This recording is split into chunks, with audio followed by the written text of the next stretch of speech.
Didn't even see you there. I am Finity with Reality Skewed Gamers coming at you with another Theory Crafter's Corner. And today we're looking at a new concept called the Guild Gear Co-op. Now this idea was inspired because of the recent Flash events. Flash events were designed by the developers to help the players get more gear to help with the gear crunch. The problem was that these events came at such random times and they happened throughout the day that many players were missing these events and instead felt frustration instead of happiness from getting these extra gear. So, in order to create a new concept that sticks with the idea of increasing the gear that players are getting, we have come up with a new concept called the Guild Gear Co-op, which will allow guildies to play together in order to achieve these goals. So, let's go ahead and jump right into it. So let's start with where we expect this new game mode to be. Because this is going to be a guild co-op, the best place to put this is going to be in the guild tab. And if you notice on the right side, there is a new feature ahead of the Greedo looking dude that says the Guild Gear Co-op. And this is where the new game mode would be. Once you click the Guild Gear Co-op, you'll have a screen that looks very familiar, which looks like those event screens that you guys are so used to. And in this, there's going to be 4 different tiers. Each tier will provide a different type of gear as a reward. So if you notice, tier 1 has the Mark III blue balls, the tier 2 has the purple shower drains, tier 3 has the stun gun, and the tier 4 has the stun cuffs. Now, there are some numbers associated with each of these tiers. You'll notice that there's 24 energy, 5 battles. We'll get into those details later, but let's continue looking at the gameplay mode as a whole. So this is a gameplay mode that will include 5 different guild members at any given time. The first person to start up this battle will be told to put in a character in the first position, which will be the leader character in the squad. If you look at the rest of the areas, there is 1 slot for a tank character, 1 slot for a healer character, 1 for a support character, and 1 for an attacker character. This is to allow for the use of all different types of characters inside of this event. And to continue, once you've selected it, the game will then wait for other guild members to select into any of these other spots. Now, the guild members will be able to see that you have a game open, and then they'll be able to select the character in order to fill one of the slots. Each player will then control 1 character, which is the character they selected, in a live event battle. Now, once all of these character slots are filled, what are the rules for the gameplay? So we'll begin getting a little bit into the numbers now. So the first thing is that the event attempts are shared across all 4 tiers. Now, these 4 tiers are the ones that you saw earlier, and you have 5 total battles to do the event. And so if you do tier 4 for your first attempt, you are still able to do tier 3, 2, or 1 for your next 4, but you are now down to 4 attempts.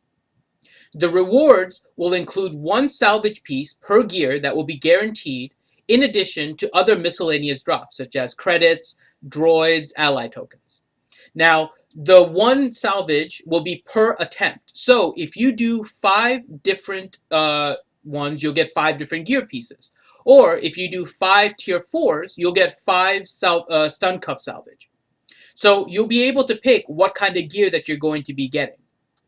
Now, the next rule is that the drop rate for attempts where 24 energy was spent is 100%. So you will always get that 1 salvage if you spend the 24 energy on that 1 attempt.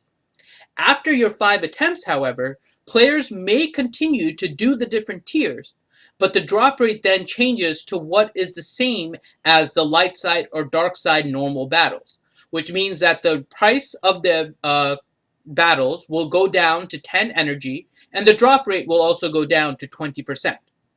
The reason for this is that this is designed to be a guild mode, but after a guildie completes their 5 attempts, we still want them to be able to help out any other guildmate that still needs to complete theirs. So, by having the drop rate equal to that of a regular node, this makes it so the player does not lose anything and is able to help out their guildie at the same time. Players may do their 10 energy battles for gear and to help guildmates with their tier completion. So that is rule number 5 with regards to this game mode. Now, this gameplay mode is specific to guildies. So those spots that you saw can only be filled by guildmates, not by any allies. Now, if you have guildmates on your allies, obviously there's an overlap, but any allies that are not in your guild will not be eligible to help you in these events. The first guildie that opens a tier will automatically be assigned to the leader role, so they will need to pick a character that they want in that lead position.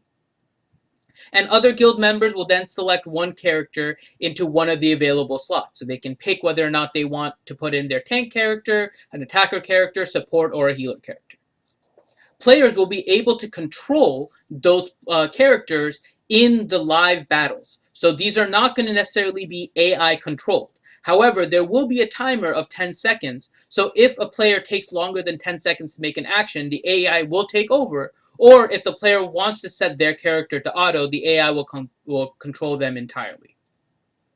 Each tier will have 4 stages, with the third stage being the equivalent of a Node 6 in Galactic War, based on the power rating of the group that is in the battle.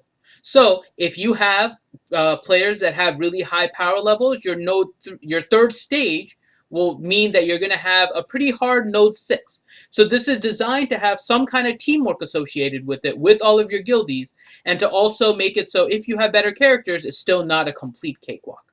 The fourth level will then be fights against the bosses as depicted in the initial tier pictures. So let's go ahead and take a look at those again.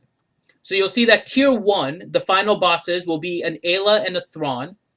For your second tier, it's going to be double Ahsoka, so you'll have Fulcrum Ahsoka Tano and the regular Ahsoka Tano. For tier 3, you're looking at Coruscant Underworld Polices. My hope is that there would be about 5 of them, but we would need to gameplay in order to find the best balance. And in the final stage, tier 4, the bosses will have 1 of each character. So there will be a Coruscant Underworld Police, both Ahsoka Tanos, Ayla, and Thrawn. So what is the intended difficulty of these different tiers? So for tier 1, we're looking to have a balance for about level 40 characters with no mods on them. And as stated, the bosses would be Ayla and Thrawn. For tier 2, it'll be for level 60 characters with about Mark 1 level 15 mods. And you'll have double Ahsoka Tanos as the bosses.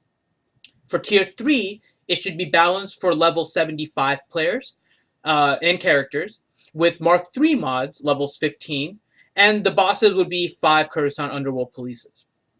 For the final tier, we're looking at level 80 with Mark 4 mods, with each of the different bosses from the previous tiers. So Coruscant Underworld Police, Ayla, Thrawn, and both Ahsoka Tanos. So this is a suggestion for a daily guild event. It will allow for guild members to be able to play together, be able to have some live combat, and also be able to work together and help each other in order to get gear. Now, to discuss a little bit about the math here, about why the numbers are the way they are, we want to make sure that when we come up with suggestions that they are realistic to what the gameplay is actually intending.